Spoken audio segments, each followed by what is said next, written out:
এই ভিডিওতে দেখাবো খুব সহজে আপনার আইডিতে কিভাবে ফলো বাটন চালু করবেন। তো আপনার আইডিতে ফলো বাটন না চালু করা থাকলে কিন্তু কখনোই আপনার ফলোয়ার বাড়বে না। এজন্য এখনই এই সেটিংসগুলো অন করে নিন। তো প্রথমে চালু করার জন্য আমরা চলে যাব ফেসবুকে। ফেসবুকে এই যে থ্রি ডট যে মেনু দেওয়া আছে এখানে ক্লিক করব। তারপরে একটু নিচের দিকে এসে দেখবেন সেটিং অ্যান্ড প্রাইভেসি যে অপশনটা আছে এখানে ক্লিক করব। তারপরে দেখতে পাচ্ছেন এখানে সেটিংস নামে একটি অপশন দেওয়া আছে, এখানে ক্লিক করে দিব। তারপরে স্ক্রল করে নিচের দিকে চলে আসব।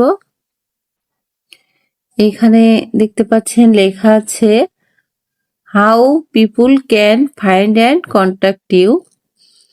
এই অপশনটিতে ক্লিক করে দিব। তারপরে দেখুন এখানে যে অপশনগুলোতে আমার অন করা আছে আপনারাও এগুলো অন করে রাখবেন। এখানে এই অপশনটিতে ফ্রেন্ডস অফ ফ্রেন্ডসই করা থাকবে। তো এখান থেকে এখন বেরিয়ে যাব। তারপরে একটু নিচের দিকে এসে দেখবেন এখানে ফলোয়ার্স অ্যান্ড পাবলিক কন্টেন্ট লেখা আছে, এই অপশনটিতে ক্লিক করে দিব।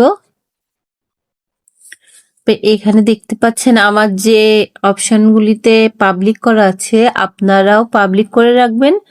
কিন্তু এই যে এই অপশনটিতে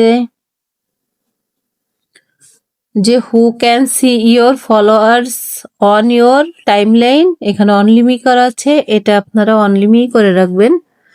আর একটা যে পাবলিক পোস্ট নোটিফিকেশন এই অপশনটি অন করা থাকলে কিন্তু আপনার প্রচুর নোটিফিকেশন আসবে, তো এটা আপনারা অনলিমি করে রাখবেন। তো এইভাবে আপনারা সেটিংগুলো করে রাখলে আপনার ফলো বাটন অটোমেটিক চালু হয়ে যাবে। তো থ্যাংকস ফর ওয়াচিং।